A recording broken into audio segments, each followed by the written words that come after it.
아모스가 자신의 직업을 밝히고 그 다음에 이스라엘에 대해서 이상으로 받은 말씀이라 그랬습니다. 이상이 뭡니까? 환상입니다. 뜬금없이 자기 마음대로 그냥 북쪽으로 넘어간 것이 아니고 하나님이 말씀하셨는데 그냥 눈에 환히 보이는 겁니다. 환상을 보여주셔서 하나님의 계시를 받고 갔다는 것입니다. 그리고 7장에 아모스 선지자의 직업에 대해서 좀 더 세부적으로 이야기하는데 나는 선지자가 아니며 선지자의 아들도 아니라 나는 목자요 뽕나무를 재배하는 자로서. 아니, 목자면 목자고 뽕나무면 뽕나무지 직업이 두 개인가 하겠지만 이유가 있습니다.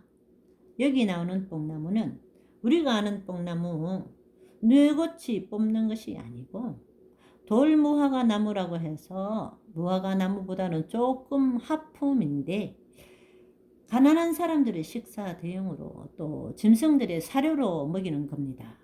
이 뽕나무를 재배하는 자라 그랬죠? 이게 왜 풀이했을까요? 짐승들을 먹여야 되니까. 짐승들을 먹이기 때문에 뽕나무 숲을 재배하니 그 규모를 알 수 있겠죠? 아주 거대한 기업을 운영하는 그런 사람이었습니다. 요즘 말로 하자면 비즈니스맨이란 거죠. 그리고 나는 선지자가 아니며 선지자의 아들도 아니라 무슨 말인가 하면 나는 신학한 적도 없고 목사도 아니고 신학교를 다닌 사람도 아니다. 뭐죠? 평신도라는 거예요. 그런데 하나님께서 이런 사람을 불러서 가라고 했으면 그게 얼마나 시급한 이야기였겠느냐. 그런 말입니다. 내가 이런 사람이다 자랑하는 것이 아니고 이 아모스가 등장을 해서 그러면 남한에서 지금 우리도 그렇지만 국경을 넘어서 남한에 있던 사람이 북한으로 올라가는 것은 뭐예요? 목숨을 걸고 들어가는 거죠. 이때도 마찬가지였어요. 이때도 남유다에서 북이스라엘로 올라가는 것은 쉬운 것은 아니었습니다. 그런데 하나님께서 말씀하셨기 때문에 갔는데 얼마나 사역했냐 하면 학자들이 추정하기는 아마 2년 이내로 단기 사역을 했을 것이다. 그럽니다. 지금으로 말하면 단기 선교사, 최초의 단기 선교사인 것이죠. 그러면 아모스가 가서 전한 내용은 무엇이었을까요? 갔는데 뭐라고 이야기하냐 하면 2절 그가 이르되 여호와께서 시온에서부터 부르짖으시며 예루살렘에서부터 소리를 내시리니 목자의 초장이 마르고 갈멜산 꼭대기가 마르리로다. 여기 시온, 예루살렘 이게 무슨 말이냐 하면 이것이 서곡 같은 것입니다. 어떤 큰 메시지를 보내기 전에 예를 들어 오페라를 한다 그럴 때 맨 앞에 서곡을 울리죠. 빠바바 빵 이런 것 같은 것입니다. 오프닝 메시지. 그래서 주제는 뭐냐? 목자의 초장이 마르고 갈멜산 꼭대기가 마르리로다. 한마디로 망한다. 니네들 다 망한다. 그 뜻입니다. 그런데 그걸 누가 이야기하느냐? 어디서부터 예언이 왔냐? 시온과 예루살렘. 그 이야기는 뭐냐 하면 북왕국 이스라엘이 지금 자신들이 성지라고 이야기하는 베델과 단을 부정하는 거죠. 하나님께 너희들이 예배를 드려야 할 장소는 어디다? 예루살렘이다. 예루살렘에 계신 여호와 하나님께서 너희들에게 지금 이야기한다. 그 뜻입니다. 그러니 1장 2절만 봐도 아주 기절초풍할 노릇이죠. 거기 있는 사람들이 들었을 때 북에 가서 이야기하는데 지금 아모스는 비즈니스맨이라 그랬죠. 굉장히 머리가 영특한 사람이에요. 사역을 글로 남겨서 최초로 문서 사역자라 했다 그랬죠. 복음을 전하는데 아주 전략적으로 하는 것입니다. 무조건 다짜고짜 가지고 예를 들어서 우리 엘리사 목사님이 북한에 선교를 갔어. 거리에서 너희들 망한다. 김정은 망한다. 그러면 어떻게 돼요? 그 자리에서 바로 즉결청 되겠죠?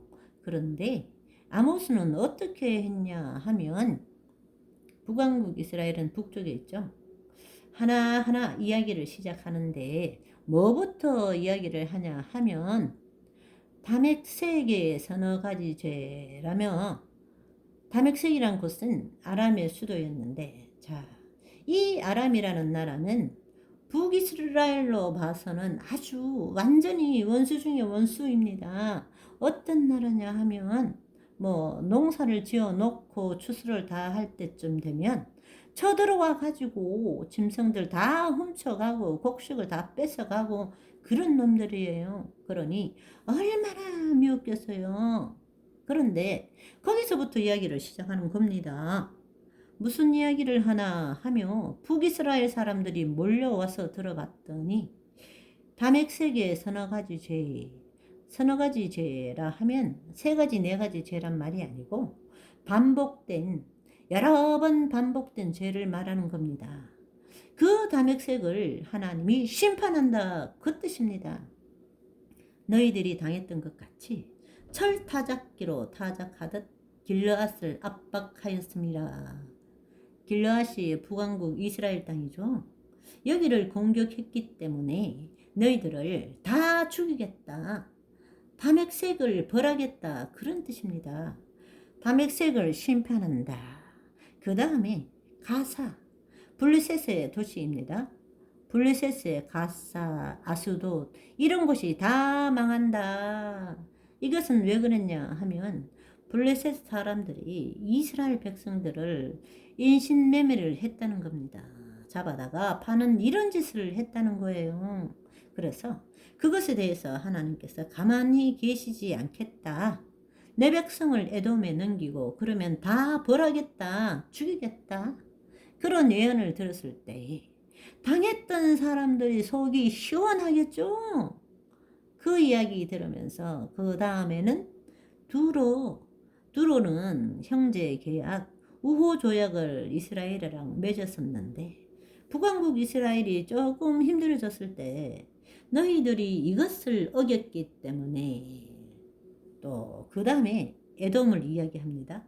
또 암몬의 잔인한 죄 뭐 이런 식으로 해서 주변 나라들을 하나하나 공격을 하면서 다 망한다.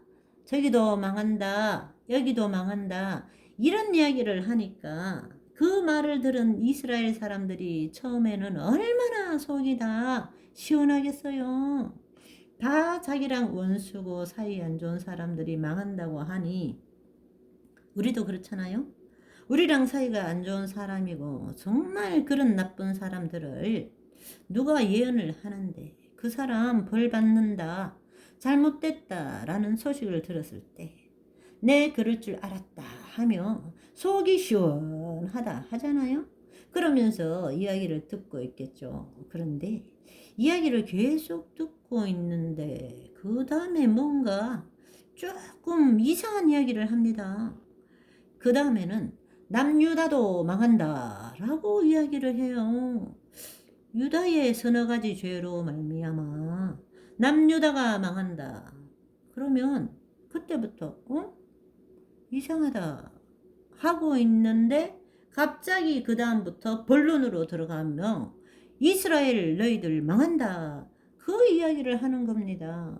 그러니까 도입 부분을 사람들이 다 들을 수 있게 일단 마음문을 활짝 열어놓고 그 다음에 진짜 하고 싶은 이야기 본론으로 들어가는 것입니다.